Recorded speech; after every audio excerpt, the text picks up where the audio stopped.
But like I said, there's good news, there's hope for us, because I'm in a recovery program, and that's a little bit of what I'm going to tell you about. But every day for me is a struggle. I like order, and I like planning, and I like my plans to simply unfold exactly the way I plan them. How well do you think that works out for me? You know, truthfully, if I could just be left alone on an island with my awesome plans, I think I'd be just fine. But I have to live with people, and people are always following up my plans. So I don't know if it's just me, but I feel like for me, the people that challenge me the most are the people that are closest to me.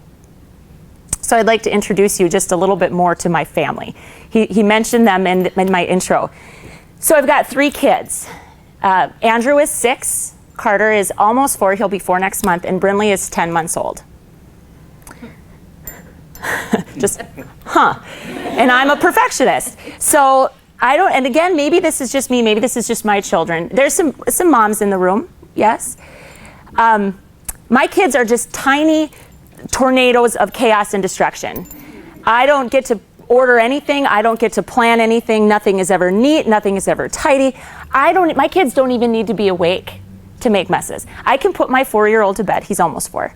I shut the door and everything looks normal.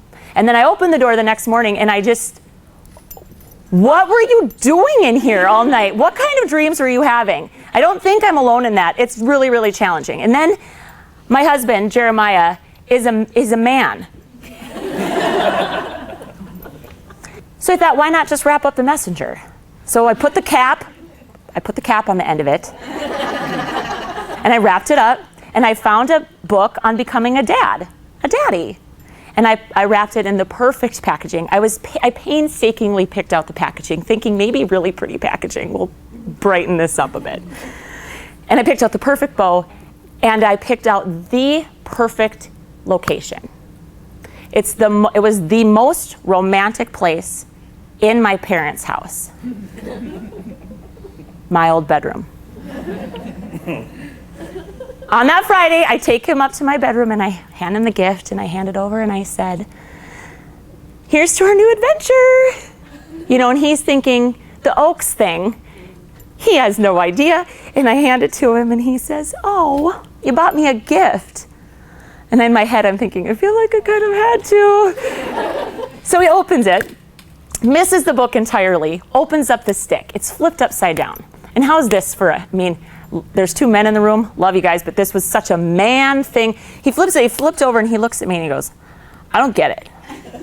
It's like, what is that? Is that a highlighter?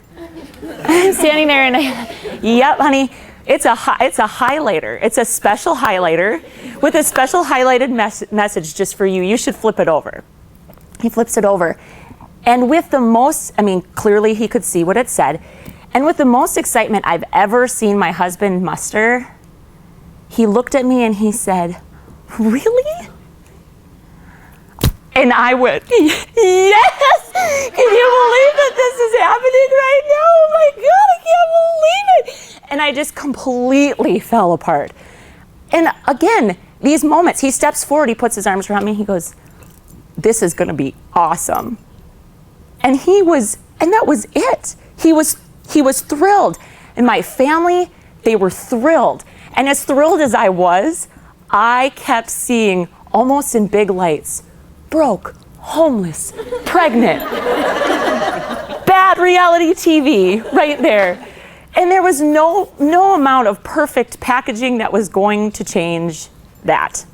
So I go out to my post, and a prominent farm family comes out, this couple from our community. And they're asking me, first question, what are you going to do now that you're back here?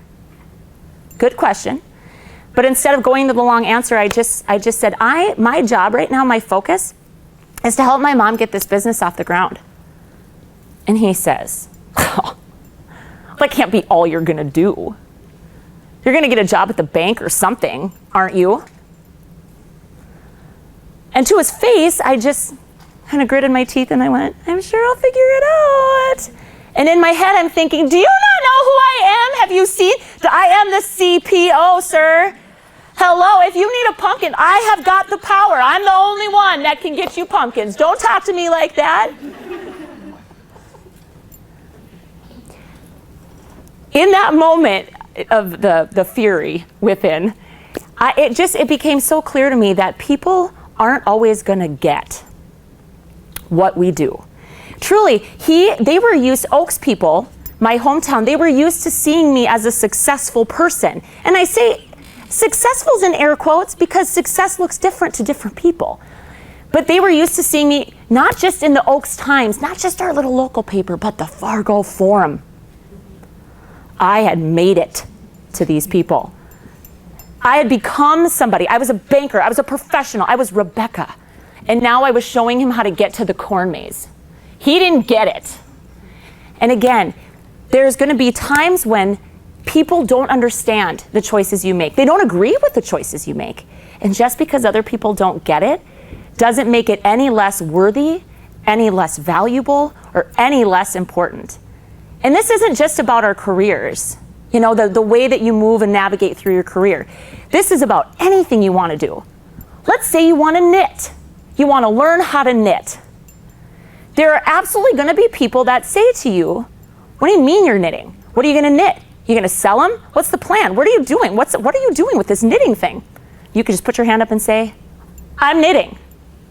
If you need to create a title for yourself, do it. It helps, actually. It helps quite a bit. There are always going to be people that don't understand the choices we make. But the last time I checked, other people's opinions can't pay our bills. They don't help with meal planning. And they don't help with never-ending loads of laundry. They serve literally no purpose for us. So just remember the phrase, what other people think of me is none of my business. It really helps when we're trying to be bold. Oh, it was glorious. My basement, my family room, it erupted in noise. Like, whoa, they're just screaming. And, I mean, there was one kid kept a mask on the whole time with his fingers like this. Another kid immediately drew 2 swords at me like this. Another kid came at me like this with like nunchucks. They were kicking and they were punching. It was amazing. I am used to working with adults in adult learning environments. Do you think a single one of those kids stopped and said, excuse me, ma'am, what kind of a ninja are you asking us to be? I'm sorry, ma'am, I'm only familiar with Ninja Turtles. Is that acceptable? They didn't ask a single question. They just did it. Can you imagine what our lives would be like if we could get just a little bit of that back? Do you remember having that kind of a free spirit? Do you remember feeling a little bit more like that? Has it been so long you don't know if you ever were like that? When do you think we lose it? Because we were all 5-year-olds. If we made it this far, we were all there once. So when did we lose that spirit? What do you think? When we started caring what other people thought. So when does that happen? When we start caring what other people think, when does that happen? Middle school? Okay, well, I'm going to tell you that I think it happens earlier. I think it happens in kindergarten. My son, my little ninja, had his first year of kindergarten this last year now. And then this spring was a random Saturday, and my middle child, my 3.5-year-old, says, we're going to the grocery store. And he says, can I put on a superhero costume to go to the grocery store? Sure, why not? And we're going to go pick some produce. Yeah, go get your superhero costume on. And he runs down to the basement, and he comes up head to toe Spider-Man. Muscles, the flashing spider on the chest, and the full mask. You can't tell it's him. And he bounced to the top, and he stands there. Like, we're going to get groceries. And Andrew, my older son, says, Mom, I can do that? And I said, sure, if you want to do it, do it. So all of a sudden he thinks, I can do it. So he goes downstairs and he gets a Captain America mask and he's got a shield and a sword and a cape. And we load into the car. And I'm driving along. And as we get close to the grocery store, I can see him in the rearview mirror and he's fidgeting. I can see him fidgeting. We get into the grocery store parking lot. And before I get out, he says, Mom, what if people laugh at me? And as a parent, as my heart is literally breaking, I just looked at him and I said, buddy, what if they do? And I thought, I'm not gonna overparent here. I'm not gonna overparent. This is okay. Get out of the car. I get Brinley out. Carter hops out, full superhero costume.